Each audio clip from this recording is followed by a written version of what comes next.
Indonesia tak cuma dikenal dengan pesona alam dan wisata menarik, tetapi juga banyak tersedia makan enak yang cita rasanya mampu menggugah selera.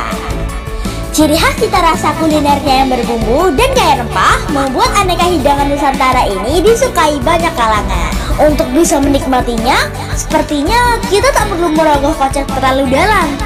Cukup dengan 10.000 saja, kita bisa menikmati kuliner khas Nusantara.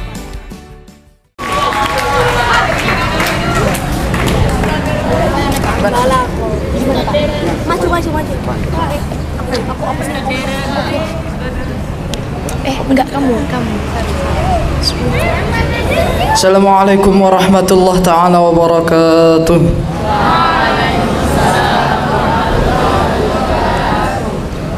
Alhamdulillahilladzi arsala rasulahu bil huda wa dinil haqq liyudhhirahu 'ala ad-din kullihi wa kafa billahi shahida. Asyhadu an la ilaha illallah wahdahu la syarika lah wa asyhadu anna Muhammadan 'abduhu wa rasuluhu la nabiyya ba'dah. Allahumma shalli 'ala Muhammad wa 'ala ali Muhammad walhamdulillahi rabbil alamin. Bagaimana kabarnya teman-teman hari ini?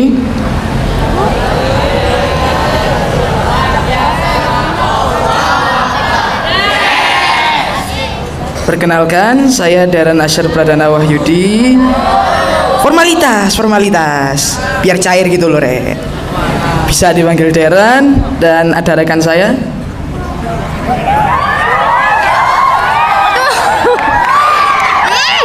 Perkenalkan, nama saya Namira Arsya Mahendra, biasa dipanggil Namira. Dan untuk motivasi kali ini kita mengambil tema pendidikan masih dianggap sebelah mata. Nah, mungkin banyak dari kalian, entah itu dari sosial media ataupun di lingkungan masyarakat, kalian pasti pernah mendengar kata-kata, ngapain sih perempuan kok belajar tinggi-tinggi, ngapain sih nyari pendidikan tinggi-tinggi, toh akhirnya bakal ada di dapur. Atau mungkin kalian pernah mendengar kata-kata, ngapain sih kuliah, mahal, ribet, mending langsung kerja gitu kan. Nah, sebenarnya pendidikan itu penting bagi kita. Kenapa? Karena pendidikan ini bisa mengembangkan skill kita, atau mungkin bisa menemukan skill baru bagi kita yang pada akhirnya bermanfaat untuk kedepannya. Nah, kira-kira kalau kita bekerja, mencari duit, mencari uang, itu kita jelas butuh yang namanya ilmu, butuh yang namanya skill. Karena mencari pekerjaan itu tidak semudah yang dipikirkan. Jadi ada orang yang punya mindset kalau pendidikan itu nggak penting, mending langsung kerja aja ya. Oke, mereka pasti bakal dapat kerjaan, dapat duit. Ya udah, semata begitu aja. Tapi bagi orang yang punya mindset bahwa pendidikan itu penting, mereka bisa jadi jauh lebih dari orang-orang yang punya mindset buruk. Bisa jadi orang yang punya mindset buruk hanya berpenghasilan 1 juta atau mungkin beberapa juta. Tapi orang yang punya mindset bahwa pendidikan itu penting bisa menghasilkan jauh lebih banyak uang atau cuan daripada mindset yang buruk itu.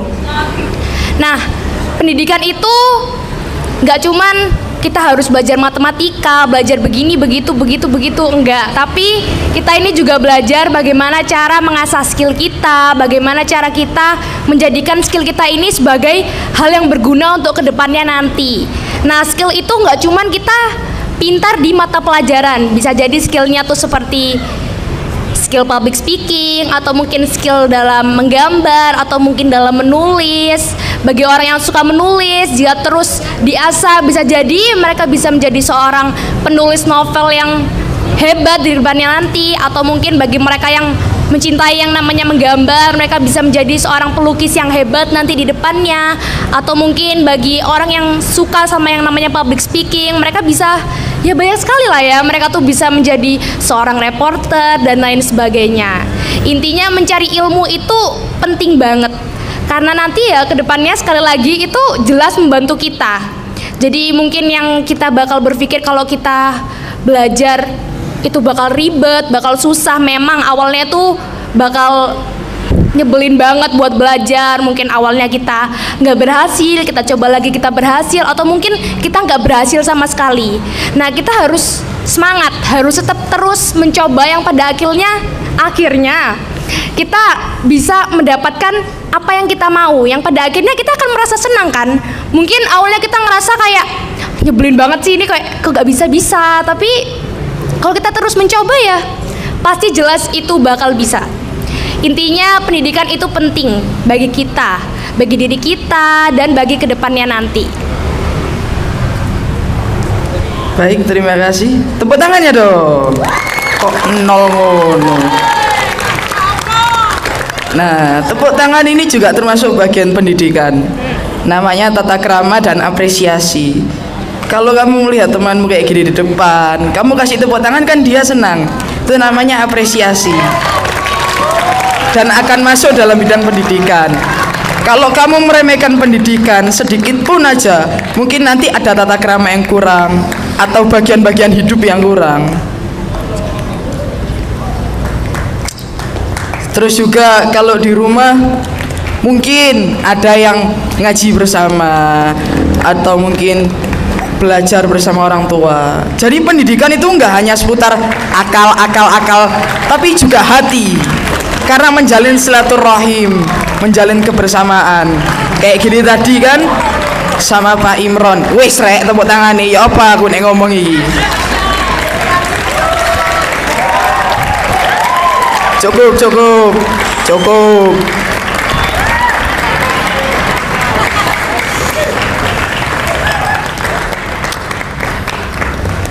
Jadi pendidikan itu nggak hanya soal pikiran, nggak hanya soal akal, tapi juga main hati dan perasaan. Karena di situ kamu bisa menjalin kebersamaan. Wis rek kaken rek, engko akhir-akhir.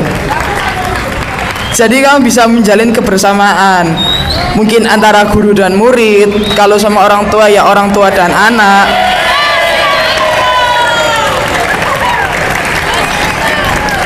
Segini aja istimewa, tepuk tangan tak suruh maju satu. Perempuan satu, laki-laki satu wis. Itu mas itu, Raffi itu. Nah maju sini. Sini. Ya, ini satu. Yang cewek satu. Kelas 9 aja ya kak, kelas. Nyontoin adik kelas. Yang kelas cewek kan kamu. Bentar.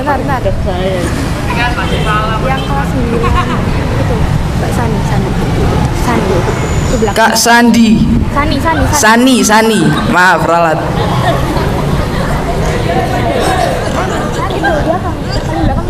Mbak, maju mbak. Kasih contoh ke adiknya dong. Tepuk tangannya.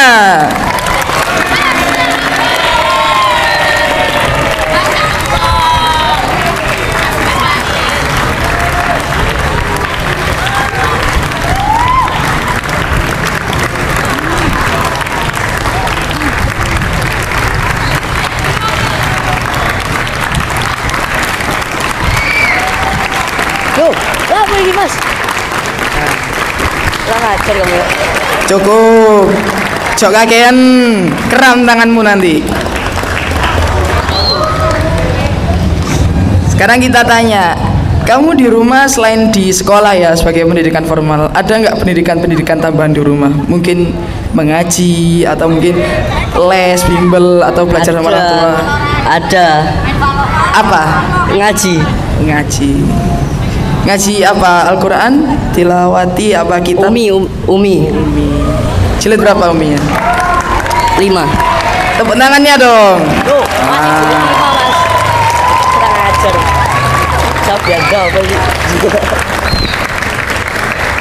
Sekarang Kak Sani ya tanya ini. Kira-kira Kak Sani sendiri ini punya nggak skill terpendam yang sebenarnya orang-orang nggak expect kalau Kak Sani ini ternyata punya skill tersebut. Skill itu macam-macam ya Kak, nggak cuman kayak pembelajaran atau apa, bisa jadi nge-game apa gitu, itu juga salah satu skill. Apa tuh?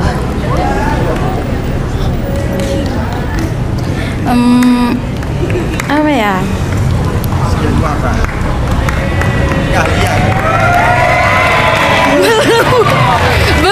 belum ngomong ini. Waduh, apa tuh? Masak mungkin. Masak? Iya. Kira-kira kalau di rating dari 0 sampai 10 seberapa oke masakannya Kak Sani?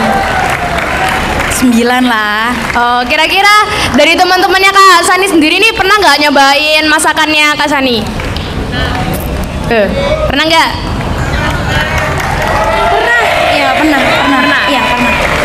Siapa yang pernah?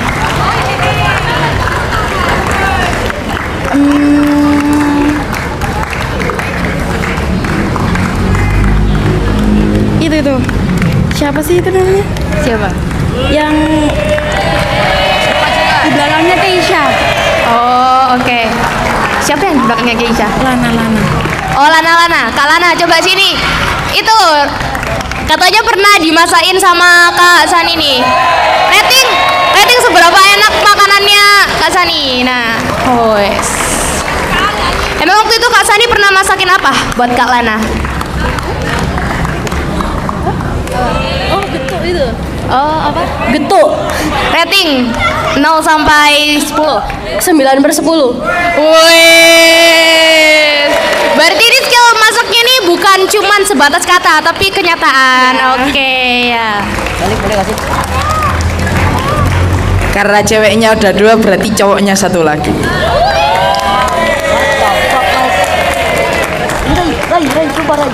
Itu yang paling meriah tepuk tangannya itu. Siapa? Naufal Krishna.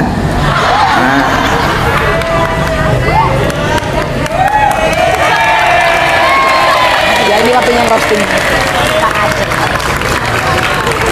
Sini Mas. Ini. Nah, di rumah ada bimbel tambahan nggak, Mas? Ada. Apa? E-sport.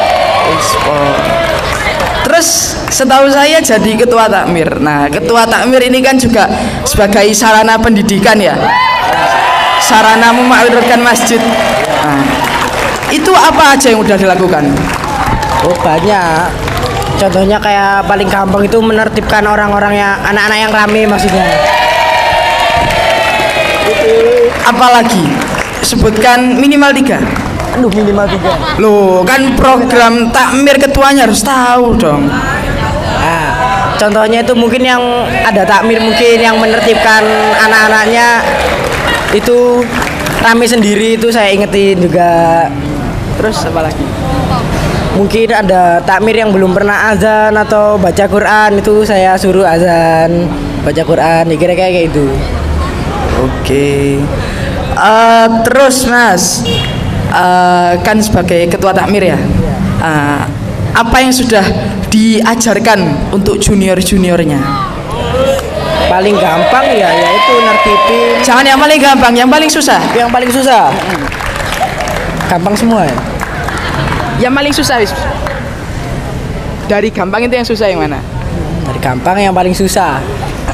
Apa ya? Gampang semua soalnya. Satu wes, gak apa-apa. Narik infak lah paling gampang. Tepuk tangan. Baik, silakan kembali semua. Terima kasih ya. Kurang ajar loh.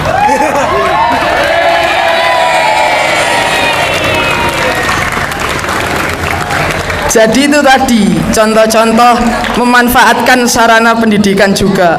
Jadi sarana pendidikan tuh gak harus sekolah, gak harus mengaji, gak harus formal non formal. Dari organisasi aja, dari hierarki organisasi tersebut kita bisa belajar mungkin dari senior kita, dari yang di atas kita. Jadi kita itu gak hanya menambah ilmu di sekolah yang ada bosen. Jadi kita itu juga perlu namanya menimba ilmu di luar sekolah.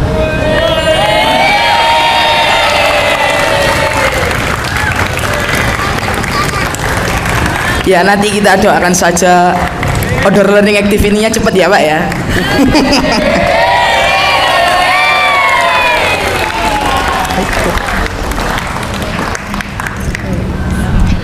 Baik, sekian dari motivasi kita pagi hari ini. Mohon maaf bila ada salah kata. Nun wal qalami wa ma yasturun. Wassalamualaikum warahmatullahi wabarakatuh.